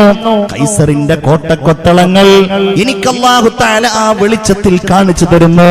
മൂന്നാമത്തെ വെളിച്ചം കാണുമ്പോ മദായിൻ പട്ടണങ്ങളും പരിസര പ്രദേശങ്ങളും എന്റെ റബ്ബെനിക്ക് കാണിച്ചു തന്നിരിക്കുന്നു. ഈ ഒരു സംഘത്തെ അല്ലാഹു റബ്ബുൽ ഇസ്സത്ത് വിജയിപ്പിക്കുക തന്നെ ചെയ്യുമെന്ന് പറഞ്ഞ് മഹാന്മാരായ സ്വഹാബികൾക്ക് ആവേശം പകർന്നു മുഹമ്മദുർ റസൂലുള്ളാഹി സ്വല്ലല്ലാഹു അലൈഹി വസല്ലം. അതുകൊണ്ട് ഇൻഷാ അല്ലാഹ് ഈ ഒരു കാലഘട്ടം നിരാശയുടേതല്ല, പ്രതീക്ഷയുടേതാണ്. അതിനു വേണ്ടിയുള്ള അധ്വാനങ്ങളും ഒരുക്കങ്ങളും പാഠങ്ങളും ഒക്കെയാണ് നമ്മിൽ നിന്നുണ്ടാകേണ്ടത് എന്നാണ് ഈ സന്ദർഭത്തിൽ എനിക്ക് സൂചിപ്പിക്കാനുള്ളത്. ഇൻഷാ അല്ലാഹ് നമ്മൾ ചെറിയ രീതിയിലാണെങ്കിലും എന്റെ പ്രിയപ്പെട്ട സുഹൃത്ത് സഹൽ ഫൈസി ഇതിനു വേണ്ടി എന്നെ വിളിച്ചപ്പോൾ എനിക്ക് സത്യത്തില് വലിയ സന്തോഷം തോന്നി. കാരണം ചെറിയ പരിപാടിയാക്കി നടത്തുമ്പോ സഹൽ ഫൈസി എന്നെ സംബന്ധിച്ചിടത്തോളം അദ്ദേഹം പറയും, പിന്നെ ഞാൻ അദ്ദേഹത്തിന്റെ അനുജനാണെന്ന്. ഞാൻ അദ്ദേഹത്തോട് പറയാറുള്ളത് നിങ്ങൾ എന്റെ ജ്യേഷ്ഠനാണെന്ന് പറയാറുള്ളത്. അപ്പോ പ്രായം കൊണ്ടൊരു പക്ഷേ എന്റെ അനുജനാണെന്നുണ്ടെങ്കിലും ഒരുപാട് അധ്വാനിച്ച് ഒരുപാട് നന്നായിട്ട് പ്രസംഗിക്കുന്ന ഞങ്ങളെപ്പോലെയൊക്കെ പ്രസംഗിക്കുന്ന ആളുകൾക്ക് ഇത് തമാശയായിട്ട് പറയുന്ന ഒരു കാര്യമില്ല, അദ്ദേഹത്തിന്റെ അധ്വാനം ഗുണകരമാവാറുണ്ട്. ഒരു പക്ഷെ നിങ്ങൾ അറിഞ്ഞോളന്നില്ല, അദ്ദേഹം ഈ പ്രസംഗിക്കുന്നതൊക്കെ എഴുതി വെച്ചിട്ട് അത് പ്രസംഗിക്കുന്ന ആളുകൾക്ക് ഓരോ വെള്ളിയാഴ്ചയും പ്രസംഗിക്കുന്ന ആയിരക്കണക്കിന് ഖത്തീബമാർക്ക് ഖിദ്മത്ത് ചെയ്യുന്ന ഒരാളും കൂടിയാണ്. അപ്പൊ അതുകൊണ്ട് അദ്ദേഹത്തെ കൊണ്ട് തന്നെ ഇതങ്ങ് നടന്നു പോലോ എന്ന് വിചാരിച്ചിരുന്ന ഒരു സാഹചര്യം ഉണ്ടായിരുന്നത്. പക്ഷേ എന്തായാലും എല്ലാ വർഷവും വരുന്ന ഒരാളെന്നുള്ള നിലക്ക് എന്നെ ക്ഷണിക്കാൻ അദ്ദേഹം തയ്യാറായത്, അതുപോലെ ഭാരവാഹികൾ തയ്യാറായത് ഒക്കെ വലിയ സന്തോഷമായിട്ട് കാണുന്നു. അല്ലാഹു ഇതെല്ലാ വർഷവും തുടരാൻ നമുക്ക് ദീർഘായുസ്സും സമാധാനവും റാഹത്തും ഐശ്വര്യവും ഒക്കെ പ്രദാനം ചെയ്യട്ടെ. ആണ്ട് നേർച്ചയിലേക്ക് ഒരുപാട് ആളുകൾ അരിയും മറ്റുമൊക്കെ സംഭാവന നൽകിയിട്ടുണ്ട്. ഒരുപാട് ആളുകൾ പോസിറ്റീവായിട്ടുണ്ട്. പ്രവാസികൾ നാട്ടിൽ വന്നിട്ട് തിരിച്ചു പോകാൻ പറ്റാത്തവരുണ്ട്, വിദ്യാർത്ഥികൾ, അതുപോലെ പല കാര്യങ്ങൾക്ക് വേണ്ടി ഇവിടെ ദുആ ചെയ്യാൻ പറഞ്ഞിട്ടുണ്ട്. അതുപോലെ ഇവിടെ മുൻ മുക്രിയായിരുന്ന സെയ്ദു സാഹിബ് അദ്ദേഹം മരണപ്പെട്ടില്ലേ, അപ്പൊ അദ്ദേഹത്തിന് വേണ്ടിയിട്ട്, അതുപോലെ പിന്നെ രാത്രി ഇദ്ദേഹം ബഹുമാനപ്പെട്ട ഫൈസിയുടെ നേതൃത്വത്തിൽ തന്നെ നമ്മളുടെ ഓൺലൈനായിട്ട് ഇത് ആളുകളിലേക്ക് എത്തിക്കും. അപ്പോൾ അവർക്കൊക്കെ വേണ്ടി ദുആ ചെയ്യാൻ പറഞ്ഞിട്ടുണ്ട്. അള്ളാഹു സ്വീകരിക്കട്ടെ, അള്ളാഹു കബൂലാക്കട്ടെ. അൽഹംദുലില്ലാഹി റബ്ബിൽ ആലമീൻ ഹംദൻ യുവാഫി നിഅമഹു വയുകാഫിഉ മസീദ. അല്ലാഹുമ്മ സ്വല്ലി അലാ സയ്യിദിനാ മുഹമ്മദിൻ വഅലാ ആലി സയ്യിദിനാ വമൗലാനാ മുഹമ്മദ്. അല്ലാഹുവേ, ഞങ്ങൾ ഇന്ന് നേർച്ച തുടങ്ങി, ഞങ്ങളുടെ ഈ പരിമിതമായ അവസരത്തിൽ നിന്ന് അല്ലാഹു നീ ഇതിനെ വിജയിപ്പിക്കണേ റഹ്മാനെ, നീ ഇതിനെ ഖൈറിലാക്കണേ തമ്പുരാനെ. അല്ലാഹുവേ, നീ ഈ നേർച്ച മുൻപ് ഞങ്ങൾ നടത്തിയിരുന്നതിനേക്കാളും വലിയ സന്തോഷം ആഹ്ലാദത്തിൽ അവസാനിപ്പിക്കണേ റഹ്മാനെ. അല്ലാഹുവേ, ഞങ്ങളിൽ നിന്ന് ഈ നേർച്ചയ്ക്ക് വേണ്ടി ആരൊക്കെയാണോ സ്വതക്ക നൽകിയിട്ടുള്ളത്, അതിന്റെ ഭക്ഷണത്തിന് വേണ്ടി, ഇറച്ചിക്ക് വേണ്ടി, മറ്റുള്ള കാര്യങ്ങൾക്ക് വേണ്ടി, അല്ലാഹുവേ അവരെയൊക്കെ നീ കബൂലാക്കണേ റഹ്മാനെ. അവരുടെ ഉദ്ദേശങ്ങൾ നിറവേറ്റണേ തമ്പുരാനെ. പടച്ചവനെ, ഞങ്ങളുടെ ഉമ്മാക്കും ബാപ്പാക്കും ദീർഘായുസ് നൽകണേ അല്ലാ, ആരോഗ്യം നൽകണേ അല്ലാ, സമാധാനം നൽകണേ അല്ലാ. റബ്ബേ, ഞങ്ങളുടെ ഉമ്മ ബാപ്പമാരുടെ രോഗങ്ങൾ ശിഫയാക്കണേ തമ്പുരാനെ. ശരീരത്തിന്റെ പല ഭാഗങ്ങളിലും അവർക്ക് വേദനയുണ്ട്. അല്ലാഹുവേ, മുനവ്വർ ഷാ തങ്ങളുടെ ഹക്ക് ബർക്കത്ത് കൊണ്ട്, മഹാന്മാരുടെ ഹക്ക് ജാഹ് കൊണ്ട് അല്ലാഹുവേ അവരുടെ രോഗങ്ങൾ ശിഫയാക്കണേ റബ്ബേ. വേദനകളെ അകറ്റണേ റബ്ബേ. ദീർഘായുസ്സും ആരോഗ്യവും നൽകണേ അല്ലാ. ഞങ്ങളുടെ ഉസ്താദുമാർക്ക് റാഹത്ത് കൊടുക്കണേ അല്ലാ. ദീർഘകാലം ഇവിടെ ഖിദ്മത്ത് ചെയ്ത നിങ്ങളുടെ മുമ്പിൽ ഇമാമായിട്ട് നിന്ന ഹംസ ഫൈസിന് ദീർഘായുസ് കൊടുക്കണേ അല്ലാ. ദീർഘായുസ്സും ആരോഗ്യവും കൊടുക്കണേ അല്ലാ. കുടുംബത്തിൽ ബറക്കത്ത് ചെയ്യണേ റബ്ബേ.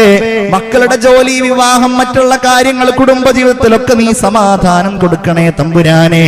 അല്ലാഹുവേ, സ്വന്തം വീട്ടിൽ ഒരു കല്യാണം നടക്കുന്നതിനേക്കാൾ ആവേശത്തോടെ ഈ പരിപാടിയുടെ കാര്യം കൊണ്ട് നടക്കുന്ന ഇവിടുത്തെ ബഹുമാന്യനായ ഭാരവാഹികൾ, എനിക്ക് പ്രിയപ്പെട്ട ഷാജി സാഹിബ് ഉൾപ്പെടെയുള്ള ഇതിന്റെ ഭാരവാഹികൾ, അവരെ നീ സ്വീകരിക്കണേ അല്ലാ, ഖൈറിലാക്കണേ റബ്ബേ. എനിക്ക് കാലങ്ങളായി എനിക്ക് ഏറെ സൗഹൃദമുള്ള പ്രിയപ്പെട്ട അഷ്റഫ് സാഹിബ് ഉൾപ്പെടെ ഒരുപാട് ആളുകൾ ഇവിടെ പരിചയത്തിൽ വല്ലാതെയൊക്കെ ഉണ്ട്. അല്ലാഹുവേ, അവരെ നീ കബൂലാക്കണേ റഹ്മാനെ. സ്വീകരിക്കണേ അല്ലാ. ഞങ്ങളുടെ മുൻഗാമികൾ, ഞങ്ങളുടെ ഉപ്പമാര് ഉമ്മമാര്, ഈ നാട്ടിലെ മുൻഗാമികളായ ആയിരക്കണക്കിന് ആളുകൾ ഈ പള്ളിയുടെ ചുറ്റുപാടുകളിലും അന്തി ഉറങ്ങുന്നുണ്ട് റഹ്മാനെ. അവരിലേക്ക് ഈ പരിപാടിയിൽ ഞങ്ങൾ ചെയ്യുന്ന ഖൈറാത്തുകളുടെ സവാബിനെ എത്തിക്കണേ അല്ലാ. അവരുടെ ഖബർ വെളിച്ചമാക്കണേ അല്ലാ. അവരുടെ ഖബറിലെ ശിക്ഷയിൽ നിന്ന് അവരെ നീ അകറ്റണേ റഹ്മാനെ. പടച്ച തമ്പുരാനെ യാ അല്ലാ, ഈ പരിപാടിക്ക് വേണ്ടിയിട്ട് അല്ലാഹുവേ ദുആ ചെയ്യാൻ പറഞ്ഞവരുണ്ട്. പടച്ചവനെ, കോവിഡിൽ നിന്ന് ഞങ്ങളെ കാക്കണേ റബ്ബേ. മാരകമായ അസുഖങ്ങളിൽ എത്തിക്കല്ല റബ്ബേ. പടച്ചവനെ, ഞങ്ങൾ വാക്സിൻ എടുത്തവനാണ്, അത് നീ ഖൈറിലാക്കണേ റബ്ബേ. അത് നീ ഗുണത്തിലാക്കണേ റബ്ബേ. പടച്ചവനെ, ആ വാക്സിനേഷൻ ഞങ്ങളുടെ നാട്ടിൽ ഫലവത്താക്കണേ അല്ലാ. ആ വാക്സിനേഷൻ കൊണ്ട് ഈ രോഗത്തെ പ്രതിരോധിക്കാനുള്ള കരുത്ത് നൽകണേ അല്ലാ. പടച്ചവനെ, രോഗികളായ പലരും ഞങ്ങളുടെ കൂടെ ദുആ ചെയ്യാൻ പറഞ്ഞവരിലുണ്ട് റഹ്മാനെ. ശിഫയാക്കണേ തമ്പുരാനെ. ഞങ്ങളെ ആരെയും ആ അസുഖത്തിന്റെ ഒരണു പോലും ഇല്ലാതെ കാക്കണേ റഹ്മാനെ. പടച്ചവനെ, ഗൾഫിൽ നിന്ന് വന്ന് ജോലി നഷ്ടപ്പെട്ടവരുണ്ട്, അവർക്കൊക്കെ നല്ല ജോലി എത്തിക്കണേ റബ്ബേ. പടച്ചവനെ, ഖൈറായ വരുമാന മാർഗങ്ങൾ ഞങ്ങൾക്ക് നൽകണേ റബ്ബേ. പടച്ചവനെ, ഖൈറായ വരുമാന മാർഗങ്ങൾ ഞങ്ങൾക്ക് നൽകണേ അല്ലാ. മരണപ്പെട്ടു പോയ ആരുടെയൊക്കെ കാര്യത്തിലാണോ ദുആ ആവശ്യമുള്ളത്, അവർക്കൊക്കെ നീ ഖൈറും ബറക്കത്തും അവരുടെ ഖബർ സ്വർഗ്ഗവുമാക്കി കൊടുക്കണേ റഹ്മാനെ. അല്ലാഹുവേ, ഈ മഹല്ലിൽ ബറക്കത്ത് ചെയ്യ് അല്ലാ. ഈ മഹല്ലിലെ കൃഷികളിൽ ബറക്കത്ത് ചെയ്യ് അല്ലാ. ഈ മഹല്ലിലെ വെള്ളത്തിൽ ബറക്കത്ത് ചെയ്യ് അല്ലാ. ഈ മഹല്ലിലെ ഭക്ഷണത്തിൽ ബറക്കത്ത് ചെയ്യ് അല്ലാ. ഈ മഹല്ലിലെ എല്ലാ ജനങ്ങളിലും ഖൈർ നൽകുക അല്ലാ. ഈ മഹല്ലിലെ എല്ലാ വീടുകളിലും ഖൈർ നൽകുക അല്ലാ. പടച്ചവനെ, ആദരണീയനായ സഹൽ ഫൈസിയുടെ ഇവിടെ നടത്തുന്ന ഉപദേശങ്ങളും അദ്ദേഹത്തിന്റെ നേതൃത്വവും ഏറ്റവും സ്വീകാര്യോഗ്യമായ അവസ്ഥയിൽ എത്തിക്കണേ റഹ്മാനെ. അദ്ദേഹം നല്ല ഒരു യുവ പണ്ഡിതനാണ്. ഇൽമിൽ ബറക്കത്ത് ചെയ്യണേ അല്ലാ. ആരോഗ്യവും ദീർഘായുസ്സും കൊടുക്കണേ റഹ്മാനെ. പടച്ചവനെ, ഞങ്ങളൊക്കെ ഒരുപാട് പ്രതീക്ഷയുള്ളവരാണ് നീ ദുനിയാവിലെ ജീവിതത്തിന്റെ കാര്യത്തിൽ. അല്ലാഹുവേ, അത് ദീർഘായുസ്സോടെ ആക്കണേ റഹ്മാനെ. സന്തോഷത്തോടെ ആക്കണേ റബ്ബേ. ബറക്കത്തോടെ ആക്കണേ റഹ്മാനെ. ഞങ്ങളൊക്കെ ജീവിതത്തിൽ ഒരു നിമിഷം കാത്തിരിക്കുന്നവരാണ്. അത് മരണത്തിന്റെ നിമിഷമാണ്. അതെപ്പോഴെവിടെ വെച്ച് എങ്ങനെ സംഭവിക്കുമെന്നതൊക്കെ നിന്റെ തീരുമാനമാണ് യാ അല്ലാ. അത് സംഭവിക്കുമ്പോ അസ്രായീൽ ഞങ്ങളുടെ അടുക്കലേക്ക് വരുമ്പോ, ഇനി ദുനിയാവിൽ ഞങ്ങൾക്ക് ആയുസ്സില്ല എന്ന് ഞങ്ങൾ ഉറപ്പിക്കുമ്പോ, ലാ ഇലാഹ ഇല്ലല്ലാഹ് കലിമ ചൊല്ലി മരിക്കാൻ ഞങ്ങൾക്ക് തൗഫീഖ് നൽകണേ യാ അല്ലാഹ്. കലിമ ചൊല്ലി മരിക്കുന്നവരിൽ ഉൾപ്പെടുത്തണേ യാ അല്ലാഹ്. ഈമാൻ ശക്തിയുള്ളവരിൽ ഉൾപ്പെടുത്തണേ യാ അല്ലാഹ്. തഖ്വ ഉറപ്പിച്ചവരിൽ ഉൾപ്പെടുത്തണേ യാ അല്ലാഹ്. സ്വർഗ്ഗത്തിന്റെ അവകാശികളിൽ ചേർക്കണേ റബ്ബേ. ربنا آتنا في الدنيا حسنة وفي الآخرة حسنة وقنا عذاب النار ربنا تقبل منا إنك أنت السميع العليم وتب علينا إنك أنت التواب الرحيم آمين برحمتك يا أرحم الراحمين صلى الله تعالى وسلم على خير خلقه سيدنا محمد وعلى آله وصحبه أجمعين والحمد لله رب العالمين. നിങ്ങളൊക്കെ എനിക്ക് വേണ്ടി ദുആ ചെയ്യണം എന്ന് വസിയത്ത് ചെയ്ത് എൻ്റെ വാക്കുകൾക്ക് ഞാൻ വിരാമം കുറിക്കുന്നു. സല്ലല്ലാഹു അലാ സയ്യിദിനാ മുഹമ്മദ് സല്ലല്ലാഹു അലൈഹി വസല്ലം. സല്ലല്ലാഹു അലാ സയ്യിദിനാ മുഹമ്മദ് സല്ലല്ലാഹു അലൈഹി വസല്ലം. അല്ലാഹുമ്മ സ്വല്ലി അലാ സയ്യിദിനാ മുഹമ്മദ് യാ റബ്ബി സ്വല്ലല്ലാഹു അലൈഹി വസല്ലം. അസ്സലാമു അലൈക്കും.